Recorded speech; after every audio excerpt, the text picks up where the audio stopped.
আসসালামু আলাইকুম।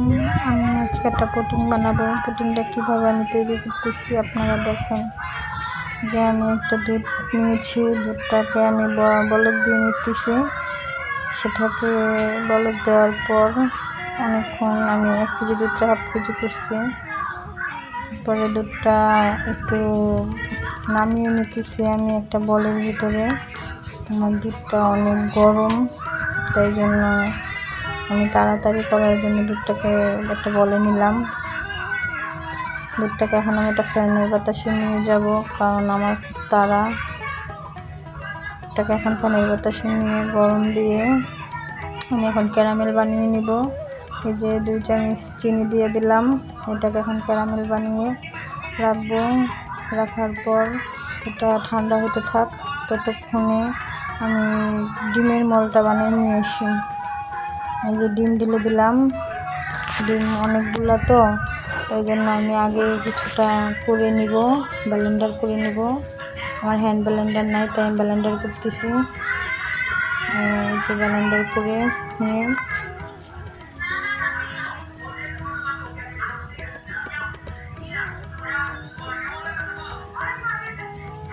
একটু ব্লেন্ডার করা শুরু করে দিয়েছি আমি। এখন 2-3 বার করার পরেই হয়ে যাবে।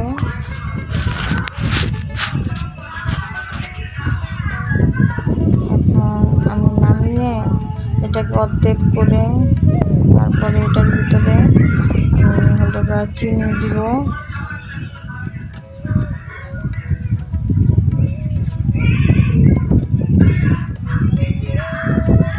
আমি 3 কাপ পরিমাণ চিনি দিব। যারা কম মিষ্টি খেতে চান তারা একটু কম দিবেন। আমি 3 কাপ পরিমাণ চিনি দিলাম। দিয়ে এখন আমি আবার ব্লেন্ডার করব। এটাকে 2-3 বার করলেই হয়ে যাবে। চিনিটা ভিতরে জানি দানা দানা না থাকে, এটাকে পুরোটা গুলিয়ে নিতে হবে।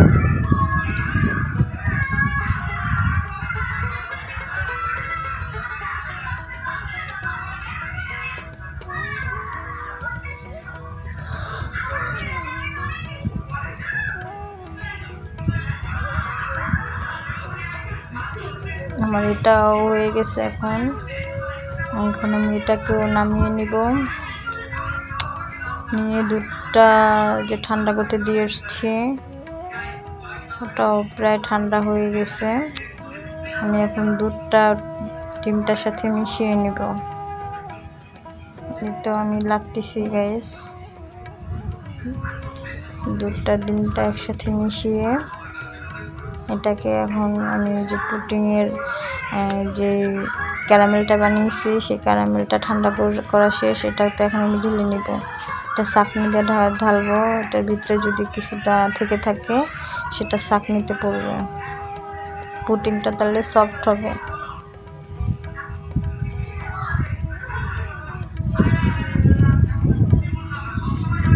হয়ে গেছে ঢালা। এই তো এখন একটা পাত্রে আমি পানি দিব। পানির ভিতরে একটা স্ট্যান্ড বসিয়ে দিব। স্ট্যান্ডটা বসিয়ে এখন আমি পুডিংটা দিব ওটার উপরে। পুডিংটা দিয়ে একটা পুতো বা ভারী কিছু দিয়ে ওটার উপরে রাখতে হবে, জানি পানিটা বলকে এসে না জানি পড়ে যায়। মানুষ বলে একটা পুডিং আধা ঘন্টা হয়ে যায়, কিন্তু কখনো গ্যাসের চুলায় একটা পুডিং আধা ঘন্টা হয় না। আমি 1 ঘন্টা পরে ফিরে আসলাম। এই যে আমার পুডিংটা 1 ঘন্টা পরে এই অবস্থায় আছে, এখনো হয়নি। আমি আরো কিছুক্ষণ রাখবো এটা।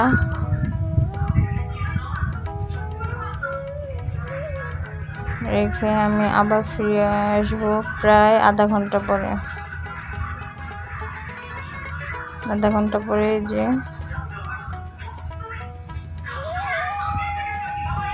পুডিংটা হয়ে গেছে। এখন আমি ঠান্ডা করে নিয়েছিলাম, নিয়ে এখন আমি এটা কাটবো, দেখাবো আপনাদের যেন আমার পুডিংটা কেমন হয়েছিল।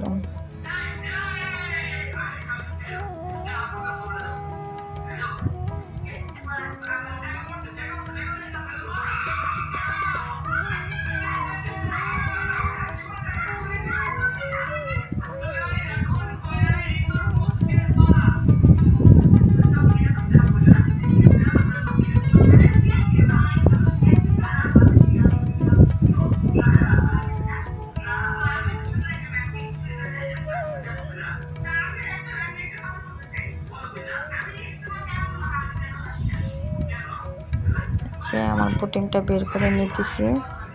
পুটিংটা এই যে বের করে নিয়েছি, দেখেন আমার পুটিংটার কালারটা কি সুন্দর হয়েছে। আপনারা এইভাবে বাসায় ট্রাই করে দেখবেন। পুটিংটা খেতে